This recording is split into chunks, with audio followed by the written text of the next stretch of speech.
to the 42nd episode of the Mayor's Mixtape. We have two guests today, Rob Miller, president of Safeside Recovery, and Matt Marchand.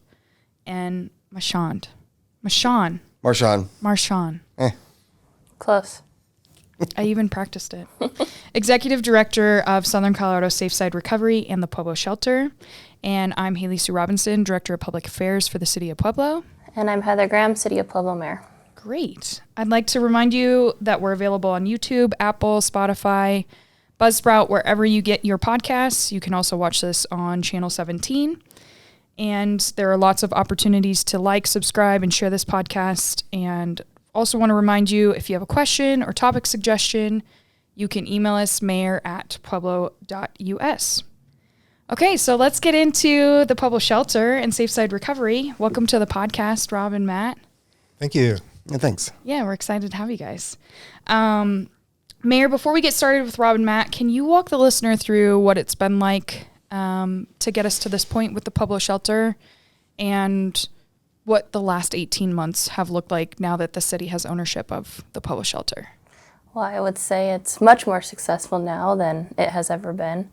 A year and a half ago, 18 months ago, the shelter was about to close. The city came in and acquired the property. We worked with Safeside. They had been a tenant in the building, 410 building, for like a year, maybe at that point. Yeah, about a year. And so they came in and helped us with the day-to-day operations, so we were able to keep the shelter open. We then put out an RFP last May. Safeside was successful in receiving the RFP from the city, and we've lived happily ever after. Just kidding, no. We've had a very good, positive relationship. Lots of good things going on. Wraparound services being provided, hot meal being served every day at 4:30. An emergency shelter, relief shelter, as you now call it, has been open more than 365 days, which had never happened before in the city of Pueblo. So we're super excited about this partnership, and we look forward to what's on the horizon. Absolutely. Thanks, Mayor. Rob, you got involved with the Pueblo Shelter, was it in 2024? Actually, I don't think I ever told you guys. We made our first contact with the Pueblo Rescue Mission in spring of 23. Oh, really? And it just took a while for us to get in the door. And at that point, it really looked like they were running a really good shelter. Sure. From the outside. And we wanted to be part of it and part of helping good things happen. And then finally in spring of 2024 is when we started leasing space there. And sort of started seeing a little bit behind the curtain because we were working with a lot of the residents at the shelter, and they were talking about things like being yelled at for the whole group, and for I don't know what reasons. I don't know how you yell at homeless people. You don't help people get better by yelling at them. Sure. So we wanted to come in. We didn't look at Pueblo as just a dot on the map and sort of our marketing strategy. We looked at it as a place where the community really wanted to take good care of their residents, their struggling residents, and we wanted to be part of it. And sort of divine intervention feels like how much of a part of it we have become, thanks to our partnership with the city. I think we're taking really good care of our folks and treating them with dignity now. Yeah, that's fantastic. Matt, you're pretty new to the scene here with Safeside and the Pueblo Shelter. Can you tell us a little bit about your background and what it's like getting started here in Pueblo? Yeah, I mean, so I guess first my background, I've worked in the substance use treatment world and for a while, and then I moved on to high acuity mental health. Worked with a couple of organizations in that, and so going from kind of several years ago, kind of the private commercial insurance into then like working with Medicaid.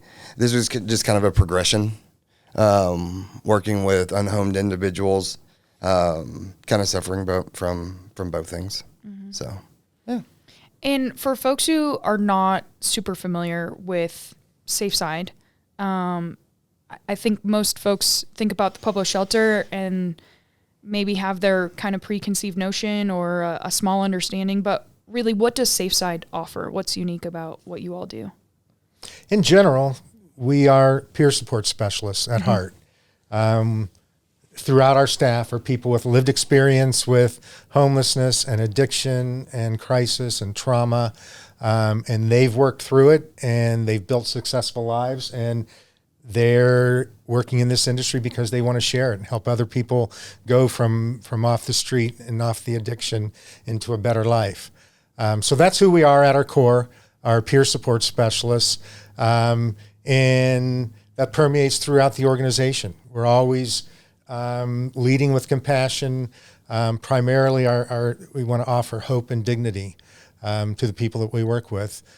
So many of the people that we work with throughout their lives have been let down, and sadly, here at the Pueblo Rescue Mission, they were taken advantage of and let down over and over again. And so we want to show consistency. We're going to be here for you. The shelter is here. It's stable. And then we want to offer them great support. Since we've taken over, and we're really at our 1-year anniversary from our initial contract, started January 1st, we've added case managers. We've added additional peer support specialists. We've done training with our shelter staff. And our services just continue to grow, and then outside services are growing on what's on campus now. Sure. So, let's talk a little bit about what those wraparound services are. I know, Mayor, that was important to you is more than just shelter. And when I say just shelter, I don't mean to minimize it, but I think a big piece of success is outside of overnight shelter or even long-term shelter, what the wraparound services looks like. Well, I know you have some additional services that you just told me about before you came in.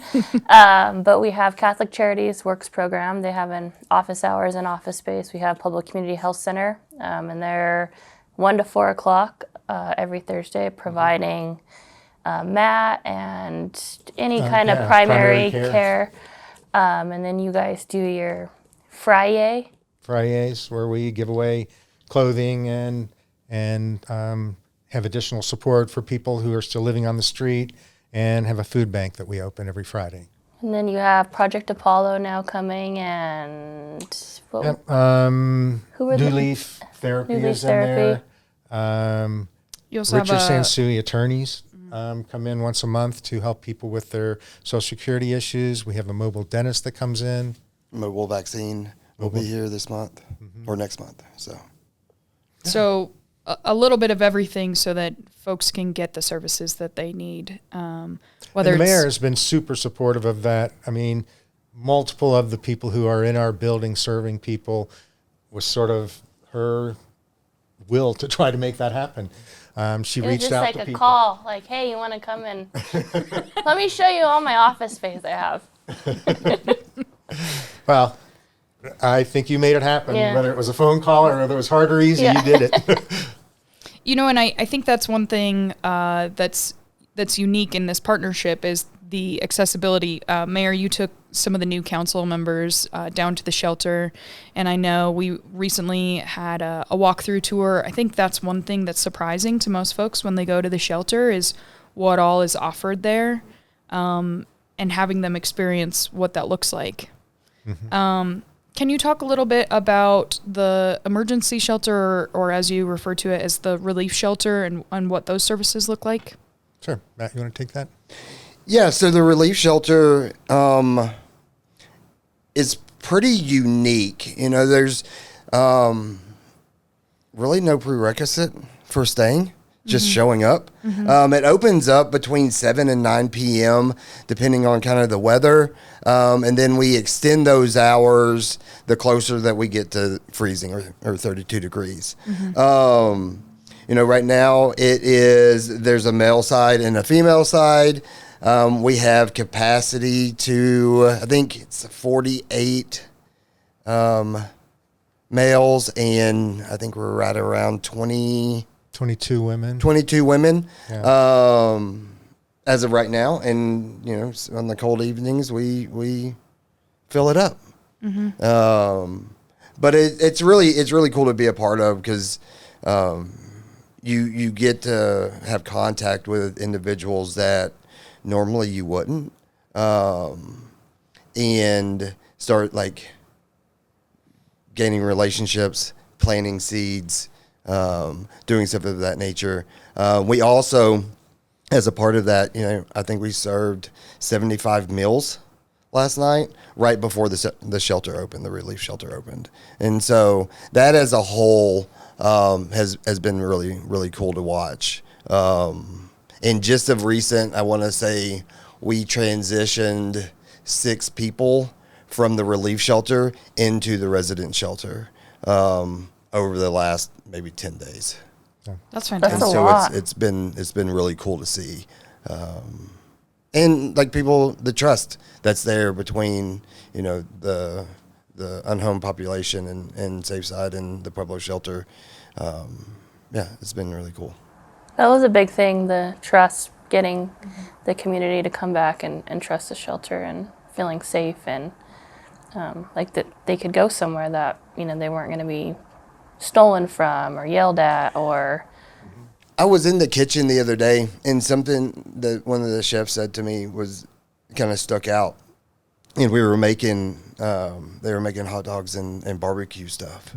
And everything that he placed on the plate to give out to the community was barbecue-oriented stuff. And it was so important that we showed up for that community, for the unhomed community, and served like cohesive stuff rather than just place-mealed stuff.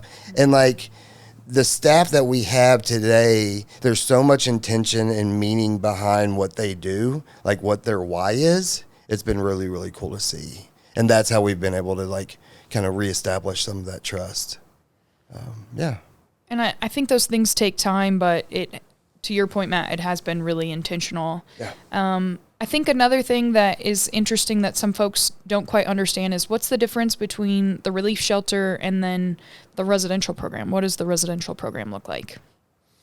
Yeah, we kind of see it as a progression. People are living on the street and they hear about the relief shelter, which is really just a warm bed a warm, safe bed overnight.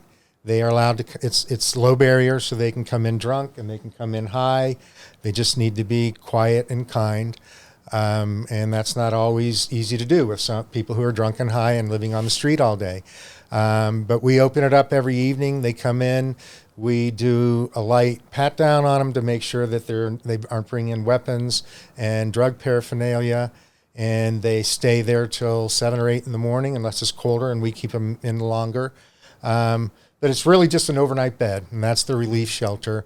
But we feel like we're there with a purpose, that we're there to remind them that somebody cares about them, and somebody cares that we want to keep you safe and warm tonight. And we hope that they feel that and want to make a change. And it's usually that they're just sick and tired of the life that they've lived as an addict and living on the street. And so they want to change, and they come to us, and to come into the resident program, they have to agree to follow some rules. They have to stay sober and pass drug tests. They have to be willing to get counseling and work with our coaches. They have to do a chore, just like we all have to do at home. We have to, clean our house and do our laundry. And they have to be good citizens. And for me, that's the funnest part, is watching these people in the resident program build a community with each other, look out for each other, take care of each other, and make progress. And they make progress there, and then they start getting ready for work, and we start getting them work ready.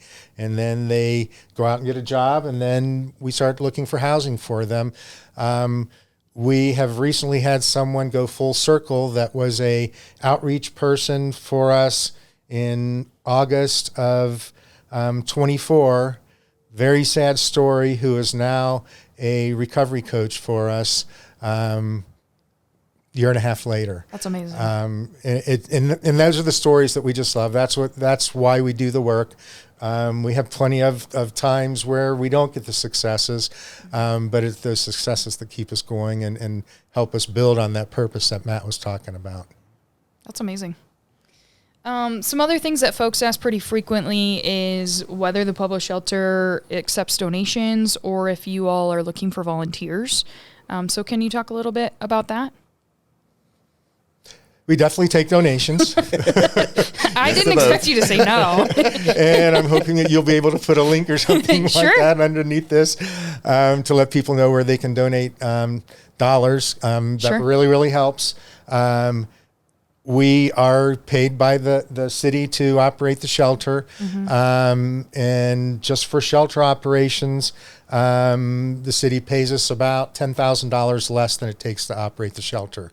It's a bare bone budget that we agreed to a long time ago, but we've expanded it because we feel like we need to provide better services than that does, and donations from the community covers that gap for us. So we really appreciate that. We get some grants as well, so that really helps with it. But your donations make a difference, community. We really count on you. And then we get food donated to us. Sometimes it'll be something really interesting, like somebody's having a wedding on a Saturday and they've got 2 extra trays of enchiladas, and they bring them over and we can serve them that night. We get really good support from Care and Share, the food bank in town.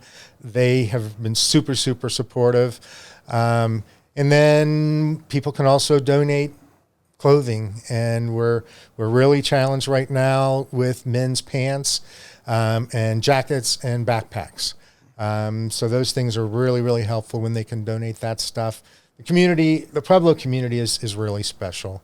The heart that when they donate, you can just see how much they care, how much they're worried about their people who are living on the street. And then we also see it within our residents that we think of them as homeless. They are not homeless. They have a temporary home right now, and they care about the people on the street.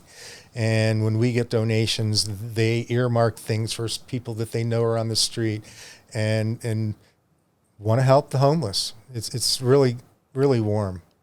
That's pretty special. Yeah. That's great.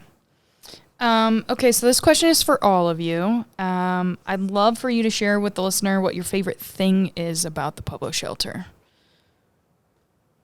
It's kind of hard to probably just pick one, so I won't count you off if you pick more than one.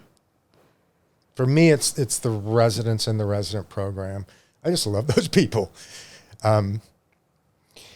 The way they care about each other, the way they keep trying in spite of such difficult childhoods and lives that they've lived, and they show up every day trying to get better. I just love them. How about you, Matt? I took the best one. Sorry. He already took How it, much right? time do we have? Yeah, I'll second the residents. They're super special. Our staff, as I've got to know them, and understanding like why they choose to get the opportunity to work with unhomed individuals has been really meaningful too.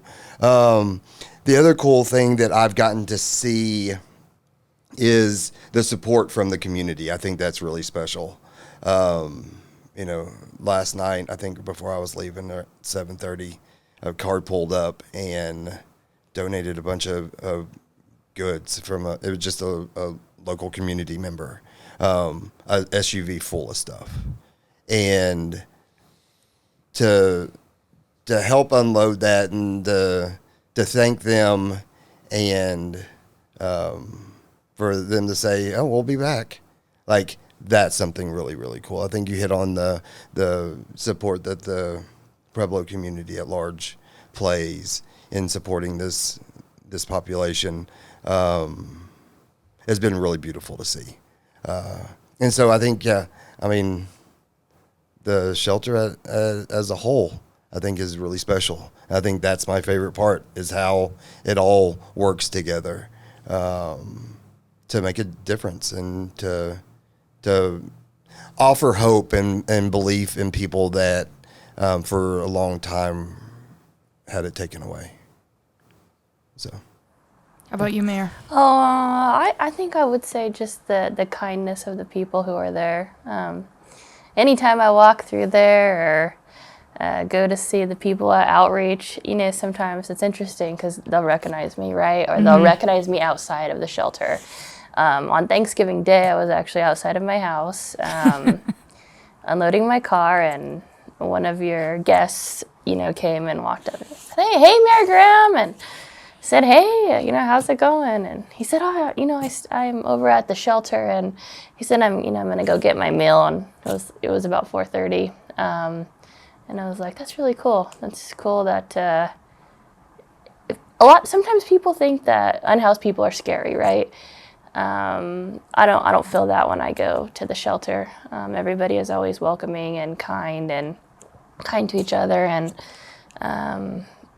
kind if you're kind to them, right? So absolutely. I think that's the most important thing, and so we're happy to have that kind of camaraderie in Pueblo and at our shelter. So thank you guys for. Thank you, Mayor. Thanks for the support. Yeah. Great. Well, have I missed anything that you think our listeners need to know about the Pueblo shelter, or something else you want folks to understand about who you are or what you offer here in Pueblo? I think we covered it? Yeah. Okay, good. Good. Well, we'll make sure that folks know to follow you on Facebook, have the opportunity to learn about donations and how to keep in contact with the Pueblo Shelter and Safe Side Recovery. I just want to say thank you to Matt and to Rob for joining us today. It was great to have you on. And we are really happy.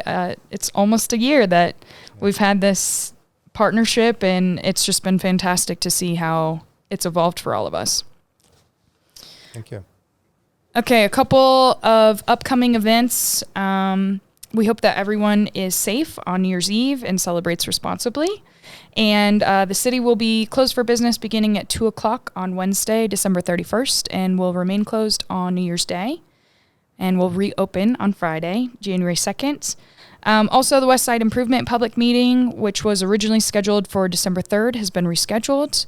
New meeting date is Thursday, January 8th, and the presentation will be live streamed on the city's Facebook page, or you can join us in person. The meeting is 5 to 7:30 at Fire Station 11. And then additionally, we'll have our swearing in for the newly elected city councilors on Monday, January 12th. So looking forward to that. I'd like to invite the listener to email us with questions or topics you want to hear or see covered. You can email us, mayor@pueblo.us, and you can find this on YouTube, Apple, Spotify, Buzzsprout, wherever you get your podcasts. Tell your friends, share with your neighbors, and we will see you next week. Thanks again for joining us today. Happy New Year.